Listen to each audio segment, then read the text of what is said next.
깊은 밤이었다. 한양의 골목길은 적막했고 달빛조차 어둠에 삼켜진 듯했다. 김소혜는 쓰개치마를 두르고 박준기의 저택으로 향했다. 혼인이라는 이름으로 그녀는 아버지 김낙수의 야망에 희생되어 박준기의 첩으로 팔려가고 있었다. 김낙수는 한양의 노른자 땅을 박준기에게 넘기는 대가로 청수연의 현감 자리를 손에 넣었다. 소혜는 그런 거래의 대가로 자신의 삶이 송두리째 박준기의 소나귀에 들어갔음을 실감했다.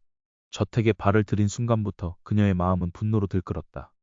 혼인 첫날 밤 박준기는 술을 따르며 소혜를 힐끔 쳐다보았다. 소혜는 차가운 얼굴로 그에게 한 초상화를 건넸다. 이게 무엇이지? 박준기가 물었다. 구덕이라는 노비입니다. 저는 그년을 찾아야 합니다. 초상화를 바라보는 박준기의 눈빛이 잠시 흔들렸다. 소혜는 그의 반응을 주시하며 말을 이었다. 저에게 구덕이를 찾아주세요. 이것이 혼인 선물로 제가 바라는 유일한 것입니다. 박준기는 초상화를 내려다보며 묵묵히 고개를 끄덕였다. 소혜의 마음속엔 아직도 구덕이에 대한 깊은 원한이 자리 잡고 있었다. 그녀는 이 원한을 끝까지 풀어내겠다고 다짐했다. 한편 옥태영은 불면증에 시달리고 있었다. 어둠이 깔린 밤이면 과거의 기억이 악몽처럼 그녀를 찾아왔다. 김낙수의 얼굴에 낯을 휘둘렀던 그날의 장면이 생생하게 떠오르며 숨이 가빠졌다. 아버지와 함께 도망쳤던 기억 그리고 결국 아버지와 이별해야 했던 순간들이 그녀의 마음을 짓눌렀다. 그런 밤이면 그녀는 천승위가 전기수 시절 썼던 책 어사와 외지부를 펼쳤다. 책 속의 어사와 외지부가 나쁜 사람들을 잡아들이는 이야기는 그녀에게 단순한 오락거리가 아니었다. 그녀는 그 이야기를 읽으며 자신이 언젠가 정의를 바로잡을 기회가 올 것이라는 희망을 품었고 승위의 마음 또한 느껴져 잠들지 못한 밤들 위로받았다. 책의 내용은 마치 그녀의 미래를 예고하는 듯했다. 천승위는 언제나 옥태영의 곁에 서 있었다. 그는 단순한 동지가 아니라 옥태영의 서방으로서 그녀의 안전을 지키는 역할을 해왔다. 김소혜가 나타나 그녀와의 갈등이 깊어질수록 천승위는 더욱 단단히 옥태영을 지키겠다고 마음먹었다. 과연 천승위는 진사시험에서 장원급제했다. 그의 이름이 합격자 명단 맨 위에 오르자 주변에서는 그를 칭송하며 찬사를 아끼지 않았다. 그러나 그의 얼굴에는 그저 담담한 미소만이 떠올랐다. 장원이라니 대단하지 않습니까? 옆에서 축하를 건네는 가족들의 말에 천승위는 고개를 끄덕였다. 대단한 것까진 아니네. 단지 이제 시작일 뿐이지. 그의 눈빛은 결연했고 그 시선은 이미 청수연을 향하고 있었다. 그의 장원급제는 단순한 개인적 영광에 머무르지 않았다. 장원급제를 통해 얻게 된 명망과 신뢰는 곧 천승위가 펼칠 계획의 날개를 달아줄 터였다. 그의 목표는 단순히 옥태영을 지키는 데 그치지 않았다. 천승위는 청수연에서 오랫동안 이어져 내려온 부패와 음모를 뿌리 뽑겠다는 결심을 내비쳤다. 구덕이를 쫓아다니는 김소혜 그리고 김낙수, 사사건건 청수연에서 말썽을 피우는 홍씨 부인도 좌수도 오래가지 못할 거야. 그는 혼잣말로 중얼거리며 앞으로의 계획을 그려나갔다. 장원급제는 그저 서막에 불과했다. 이제 그는 정의를 위한 칼날을 갈기 시작했다. 한편 김낙수는 이제 청수연의 현감 자리를 손에 넣었다. 권력의 중심에 선 그는 청수연에서의 입지를 더욱 단단히 하려 하고 있었다. 그러나 그의 과거는 그를 따라다녔다. 옥태영과의 악연, 얼굴에 난 흉터는 그가 어떤 일을 겪었는지를 말해주는 흔적이었다. 그는 거울을 보며 중얼거렸다. 구덕이, 내가 남긴 상처의 대가를 치르게 될 날이 올 거다. 하지만 그 전에 내가 잃을 것도 있을 테지. 김낙수는 옥태영을 쓰러뜨릴 계획을 세우며 자신만의 동맹을 구축하기 시작했다.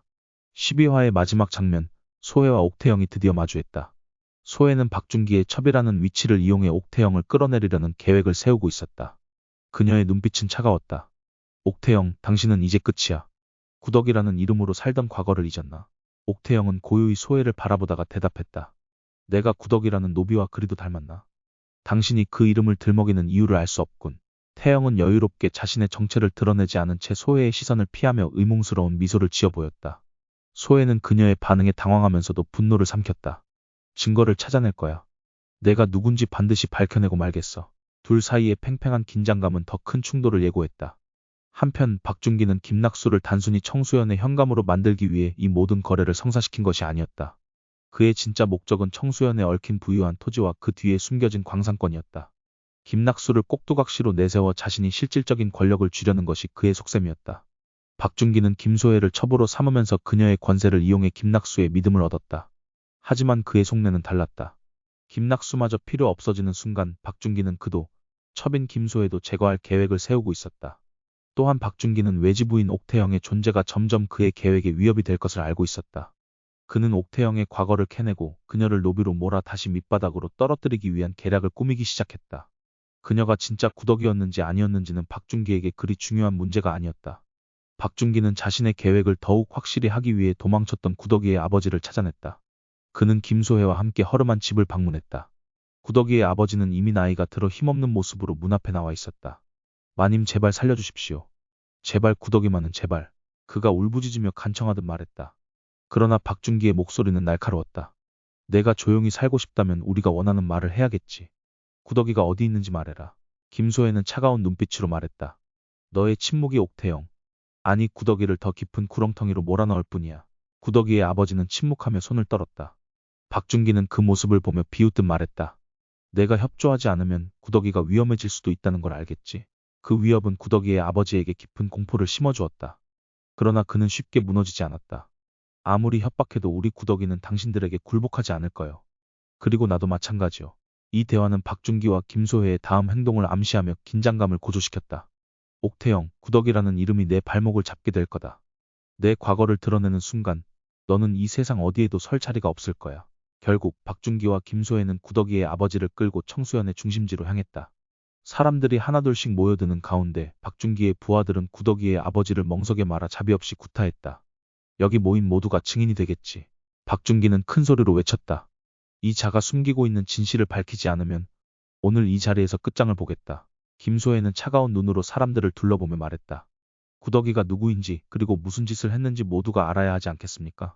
구덕이의 아버지는 멍석 안에서 울부짖었지만 끝까지 입을 열지 않았다. 그 모습은 모여든 사람들에게 충격과 공포를 동시에 안겼다. 소혜와 박준기의 압박은 점점 더 강해졌고 분위기는 폭발 직전까지 치달았다. 박준기의 음모는 점점 더 치밀해지고 있었다. 그는 청수연 전체를 소나귀에 넣기 위해 필요하다면 어떤 대가도 치를 준비가 되어 있었다. 한편 성도겸은 화려한 행렬과 함께 청수연으로 돌아왔다. 어사가 된 그의 위험 있는 모습에 주민들은 경외와 희망을 동시에 느꼈다. 그는 곧바로 형수님이자 외지부인 옥태영을 불러들였다. 두 사람은 비밀스럽게 머리를 맞대고 작전을 논의했다. 김낙수와 그의 딸 소혜 그리고 그들의 배우인 박준기까지 모두 처단하려면 명확한 증거가 필요합니다. 성도겸이 말했다. 그의 목소리는 결연했다. 옥태영은 고개를 끄덕이며 답했다. 이미 그들의 비리를 뒷받침할 서류들을 모아두었습니다. 하지만 박준기가 손을 뻗는 곳마다 협박과 매수가 난무하고 있어 증언할 사람이 없습니다. 성도겸은 잠시 생각에 잠겼다. 그러면 그들의 약점을 정확히 파악해 그들을 함정에 몰아넣어야 합니다. 그날 밤 두 사람은 청수연의 부패한 구조를 무너뜨리기 위한 첫 단계를 실행에 옮겼다. 성도겸은 주민들을 설득해 김낙수의 횡령과 권력 남용의 실상을 알렸고 옥태영은 그녀의 지위와 신뢰를 이용해 내부 정보를 유출시키는 간자를 찾아냈다. 며칠 후 청수연의 관청 한가운데에서 성도겸과 옥태영은 결정적인 증거를 주민들 앞에 낱낱이 공개했다. 김낙수와 소혜의 비리가 하나둘 폭로되자 사람들 사이에서 분노의 웅성거림이 퍼져나갔다. 성도겸은 단호한 목소리로 외쳤다. 청수연을 자신의 사리사욕으로 물들인 자들에게 법의 심판을 내릴 때가 왔습니다. 이제 더는 이들의 횡포를 참을 수 없습니다. 김낙수는 이를 갈며 반격을 시도했으나 똘똘 뭉친 주민들의 저항과 성도겸의 계획에 의해 모든 길이 막혔다.